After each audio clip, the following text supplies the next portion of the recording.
8:10 vamos a saludar inmediatamente al diputado por la región de Valparaíso y presidente de la Comisión de Trabajo y Seguridad Social, militante del Partido Comunista, Luis Cuello. ¿Cómo está, diputado? Buenos días. Buen día, Patricio. Muchas gracias por el contacto. No, muchas gracias a usted por poder conversar en este ratito y en este día, diputado. Irrumpió Evelyn Matei, pues. Le doy la palabra. ¿Qué le ha parecido?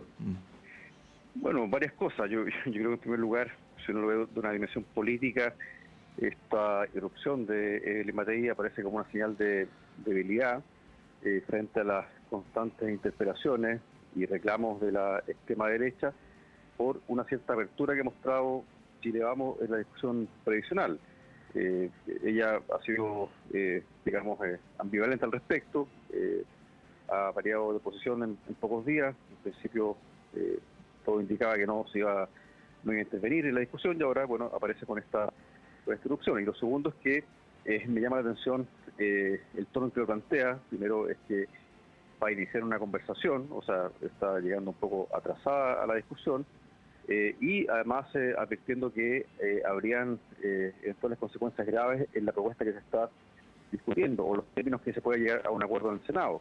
Entonces, yo creo primero que claramente esto de plantear que se va a iniciar una conversación, o sea, que se va a iniciar una discusión, creo que atenta incluso contra el espíritu de lo que se está discutiendo, en el sentido que acá hay una urgencia. Entonces, todo esto da la impresión que no hay sentido, que va más o menos en la línea de lo que plantea el empresariado.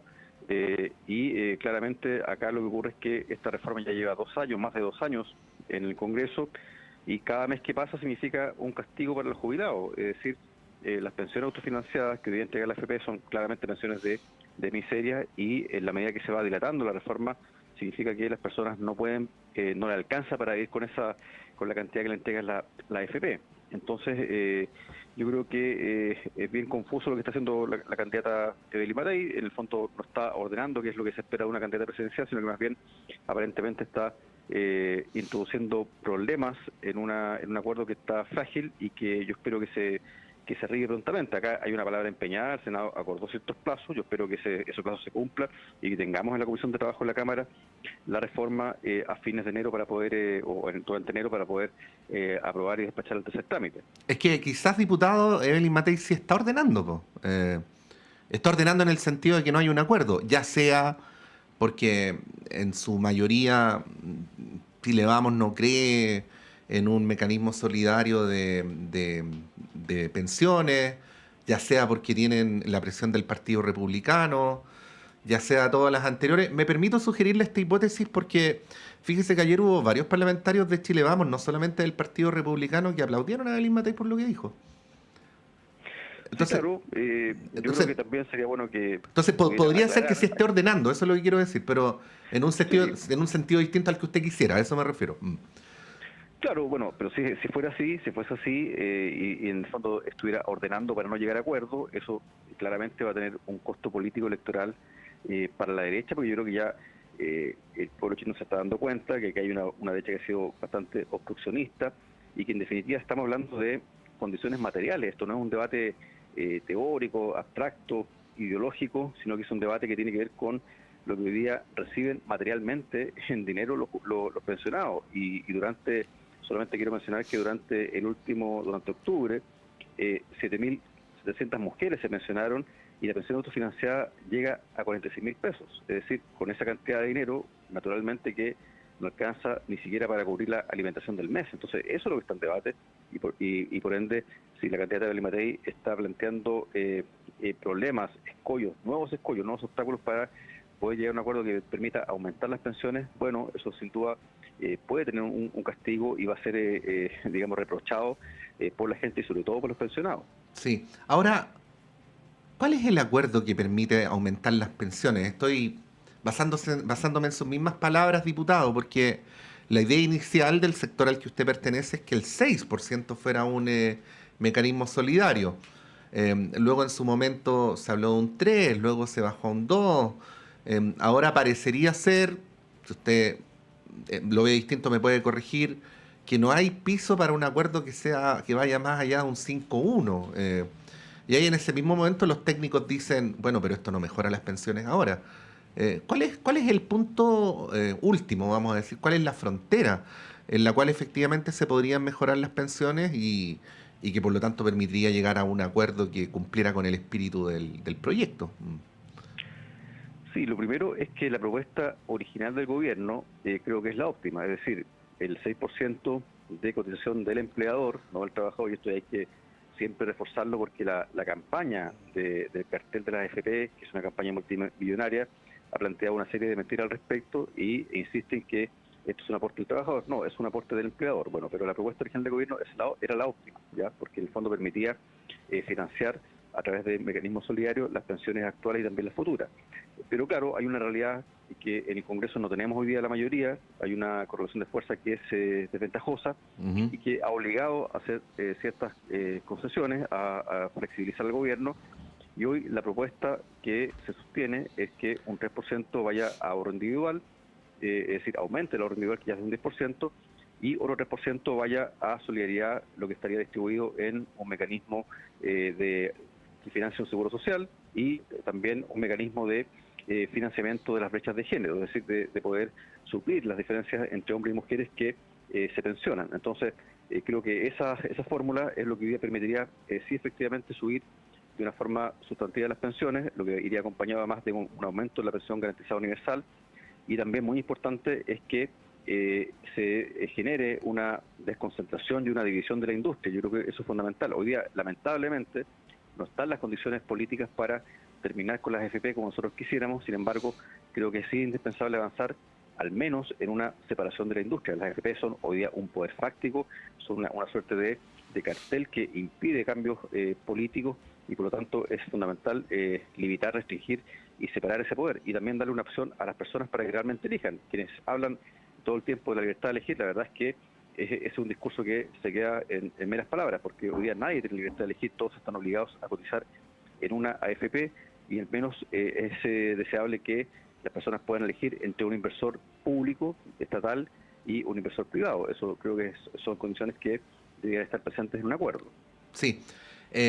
Lo que pasa, diputado, es que su sector está en un dilema que a mí me gustaría planteárselo directamente, porque voy a decirlo así, ¿ah? La negociación se está dando en el marco que las oposiciones permiten, no en el que ustedes quisieran. Eh, el punto es hasta dónde, porque eh, podrían ocurrir dos cosas, ¿no? Por un lado, que a propósito de la afirmación de Belis Matei de voy a consultar, esto no se vote en enero y quede eventualmente para marzo. Creo que no es un escenario tan descabellado el que estoy planteando. Pero también podría ocurrir, y esto junto con lo anterior incluso, ni siquiera en vez, que el acuerdo al que se llegue sea un acuerdo eh, no sé si decir inaceptable, pero pongamos esa palabra, ¿no? Para el sector al que usted pertenece. Ha habido expresiones del mismo Partido Comunista al respecto. Hubo ayer una declaración de No Más AFP que pide retirar el proyecto. Eh, ¿Cómo ve ese dilema? Que es un dilema político bien concreto que me da la impresión de que se agudiza un poco para ustedes a propósito de la irrupción de Belis Matei. Bueno, creo que primero es exigible que se cumpla con la palabra empeñada. El Senado, si no cumple con su palabra en términos de los plazos al menos, eso implicaría también una enorme pérdida de credibilidad. Eso por un lado. Lo segundo es que los términos del protocolo del Senado incluyen también la necesidad de aumentar las pensiones ahora a los pensionados, cuestión que antes había sido desechada por la propia oposición. Y en tercer lugar, yo creo que, claro, yo tengo la confianza en que el gobierno está intencionando un acuerdo que sea sustantivo. Obviamente nosotros no vamos a aprobar cualquier cosa, y yo tengo la confianza que el gobierno también comparte un mismo objetivo, es decir, tiene que ser una reforma que sea sustantiva, que provoque un aumento real en las pensiones. No vamos a aceptar un aumento de 2.000 o 3.000 pesos, eso sería una burla para los jubilados, y por lo tanto creo que son aspectos fundamentales que deben estar contenidos en cualquier reforma que pueda avanzar a la Cámara. Es decir, reitero, el aumento del PTU, que eso ya está más o menos consensuado, pero sobre todo este mecanismo solidario que permita financiar el seguro social. Sin seguro social creo que sería inviable una reforma a las pensiones. Pero también el punto es, claro, tenemos que pensar una reforma que sea sustantiva, que aumente las pensiones, que separe la industria, tomando en cuenta cuáles son las condiciones políticas. Es decir, yo creo que hoy día no es un buen camino retirar el proyecto. ¿Retirarlo para qué? ¿Qué viene después? Y también es cierto que, además de lo que ocurre en el Congreso, hay que tener en cuenta que acá se requiere un mayor esfuerzo ciudadano también, mayores expresiones. Yo siempre estoy de acuerdo con llamar a movilización y que éstas se produzcan. Entonces, hoy día eso lamentablemente no existe. Si durante este periodo de 2 años en que se ha discutido la reforma de las pensiones hubiéramos tenido una ciudadanía activa, movilizada, en torno a demandar mejores pensiones, el escenario sería distinto, pero eso hasta ahora no ha existido. Por lo tanto, hay que también crear esas condiciones. Sí, diputado, recordar que estamos conversando con el diputado Luis Cuello, militante del Partido Comunista y presidente de la Comisión del Trabajo de Seguridad Social. Usted dice, retirar el proyecto es una mala idea en este momento, pero el tema es, ¿hasta cuándo esperar? No sé, en esta radio venimos haciendo esta misma entrevista más o menos hace 1 año, 2 años. Bueno, a usted le ha tocado también seguir este largo derrotero. ¿Hasta cuándo esperar? Más aún cuando la sartén por el mango, insisto, es una descripción, ¿ah? No la tienen ustedes, po. O sea, es decir, aquí también la derecha corre riesgos, y el riesgo es que si finalmente la derecha sigue prisionera de los intereses de la AFP, va a pagar un enorme costo ante la ciudadanía, porque reitero, acá está en juego la vida de las personas. Es decir, ¿qué hace un jubilado que tiene una pensión autofinanciada de 50.000 pesos, 80.000 pesos, un aporte del Estado de 200 y tantos mil pesos? Con eso, naturalmente, que no le alcanza para vivir, no le alcanza para pagar el arriendo, y eso es lo que está en juego. Entonces, si ve que una fuerza política se empeña en cautelar únicamente los intereses, las ganancias multimillonarias de la AFP, bueno, fíjese que hoy día las AFP durante este año han ganado cerca de 1.000 millones al día. Entonces, yo creo que parte de la oposición se está dando cuenta que es inmoral seguir defendiendo a las AFP, por lo tanto, también corren un riesgo. Y lo que nosotros debemos apuntar es justamente a que las condiciones en que se desarrolle la reforma permitan aumentar las pensiones y también introduzcan este mecanismo solidario que no existe. Hoy día no hay solidaridad en pensiones, hoy día el sistema de pensiones es un negocio financiero, y por lo tanto yo creo que acá lo que se requiere es poner por delante el sentido de urgencia y también, en definitiva, poder ayudar a desmontar este mecanismo financiero, estos grandes grupos económicos que hoy día están además usando la plata de los trabajadores para perjudicar a los trabajadores. Se da esa paradoja, están gastando cerca de 18.000 millones de pesos en publicidad pagada en radio y televisión, una campaña enorme de mentiras, haciendo una especie de papel de partido político de facto, y sin embargo eso hasta ahora está en la impunidad. Nosotros presentamos un requerimiento al Ministerio de Economía para que fiscalice esta asociación de AFP. Esperamos que eso tenga un buen término, porque no es posible que un grupo económico como la AFP se pongan al margen del Estado de Derecho y no sufran ninguna consecuencia.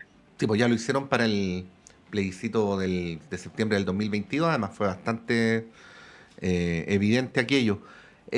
Diputado, vuelvo a insistir en el punto, ¿ah? Si se empieza a vislumbrar en el horizonte, y estoy hablando de la próxima semana en adelante, ¿no? Que eventualmente no se vote en enero, ¿qué debería hacer el gobierno? ¿Seguir negociando en marzo? O, por ejemplo, no retirar el proyecto, como le preguntaba hace un ratito, pero como decía la senadora Alejandra Sepúlveda, votar, aunque sea para perder, para que el país sepa qué piensa cada cual y que lo exprese a través de su voto. ¿Cómo ve ese escenario, el escenario de enero, en la medida que empieza a ponerse en peligro el cumplimiento del acuerdo del Senado? Si tal cosa ocurriera. Sí, claro, bueno, hay muchas variantes, pero yo sería, primero, optimista. ¿En qué sentido? En que acá hay un objetivo que está fijado por el gobierno, también por nuestra coalición, de poder llegar a una reforma que sea significativa. Por lo tanto, yo espero que se cumplan los plazos, y ese es el escenario que yo espero que se produzca. Bueno, si eso no ocurre, eso también tendrá que ver con una propia responsabilidad de la oposición.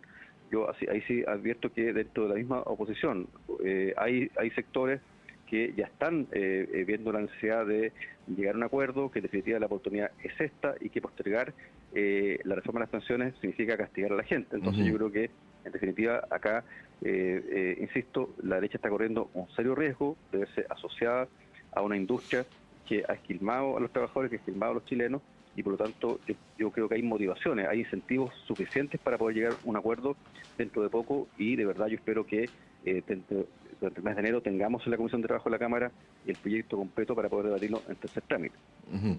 Estamos conversando con el diputado Luis Cuello. Bueno, diputado, estamos hablando de la coyuntura, pero también estamos hablando de la cosa más general o más estratégica, si se quiere, porque, bueno, usted hacía mención a esto, el poder acumulado por las AFPs en Chile es un poder gigantesco que a veces ni siquiera los medios de comunicación alcanzan a tratar o quieren tratar, porque no estamos hablando solamente de administradoras de fondos de pensiones, estamos hablando de quienes capitalizan a los grandes grupos económicos, de quienes tienen propiedad en distintos, tienen participación, perdón, en distintos sectores de la economía, es decir, el poder de las AFP se expresa por todos lados, aunque no necesariamente con la polera de las AFP, pero se expresa en los auspicios de los medios de comunicación, y así sucesivamente.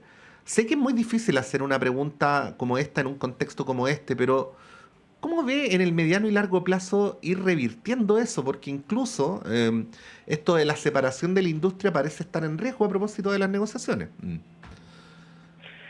Sí, claro, yo estimo que en las actuales condiciones políticas creo que hay ciertos mínimos que hay que alcanzar. Esos Ajá. mínimos tienen que ver con la separación de la industria porque no solamente tiene un sentido económico, tiene también un sentido político, en el sentido de poder disminuir el enorme poder que hoy día tienen las AFP. Usted lo expresa claramente, es la influencia que tiene la AFP en distintos ámbitos que le ha dado una capacidad para, en fondo, trabar reformas. ¿Sí? Esa es la capacidad de la AFP. Entonces, a mí me sorprende mucho cuando a veces, por ejemplo, cuando nosotros hablamos de que hay que llamar a movilizar y saltan inmediatamente voces que critican esto, bueno, las AFP también, entre comillas, se movilizan, pero se movilizan a través del poder del dinero y nadie, digamos, pone en cuestión o hace un escándalo por aquello. Entonces, yo creo que es fundamental, primero, poner esto sobre la mesa, hacer un debate abierto al respecto, pero sobre todo generar mecanismos, instrumentos que de alguna forma vaya limitando este poder, que es un poder corrosivo, que en definitiva también permea a las propias instituciones. Nosotros lo hemos visto en el debate previsional, que en definitiva lo que ha primado más que el tema de las pensiones, o más que la discusión respecto de para cuánto alcanzan las pensiones, es qué va a pasar con la industria, es decir, cuánto van a perder, si esto significa una amenaza del Estado, como algunos lo plantean. Entonces, claramente la influencia de la AFP hoy día es enorme y sobre todo en un sector de la política que esto, bueno, es el ABC de la política. La política es representación de intereses y claramente hasta ahora han sido muy bien representados los intereses de la industria de la AFP en el Congreso, pero claro, eso también tiene una consecuencia negativa desde el punto de vista de la apreciación ciudadana, de cómo la ciudadanía considera esta defensa y por lo tanto creo que, insisto, que hay sectores ya de la derecha que se están dando cuenta que no es entre comillas, un buen negocio seguir haciendo esta defensa porque acarrea un perjuicio muy grande, es decir, tiene unas consecuencias en la vida cotidiana de las personas que es enorme, que es muy significativa y que además se va prolongando en el tiempo y eso también va mermando incluso la propia credibilidad del sistema político. Hemos conversado con el diputado Luis Cuello del Partido Comunista, presidente de la Comisión de Trabajo y Seguridad Social. Diputado, muchas gracias por esta entrevista y que bueno, que lo pase bien con su familia en estos días, independientemente de las creencias, en fin, pero bueno, el fin de año siempre es una instancia para juntarse con la gente querida y hacer balances, así es que ojalá pueda acometer de la mejor manera aquello. Bien, bueno, muchas gracias, Patricio, por el contacto, por la entrevista, también muchas felicidades. Gracias, diputado. Ahí está Luis Cuello dando su apreciación sobre lo que está ocurriendo con la reforma de pensiones, sobre lo que nos está ocurriendo también. Hay un escenario de gran incertidumbre, es cierto. Ayer lo reiteró el presidente de la Comisión del Trabajo, el senador Coloma. Hay un acuerdo para que se vote en enero y se va a votar en enero, pero no sabemos que se va a votar en enero y tampoco estamos del todo seguros porque, bueno, irrupciones como las de Evelyn Matei podrían dar a entender otra cosa, pero todo aquello y otros temas los vamos a seguir hablando a la vuelta de la pausa en este día martes en Radio Análisis, en la Radio Universidad de Chile, en la red de radios que piensan y en las frecuencias de Chile TV.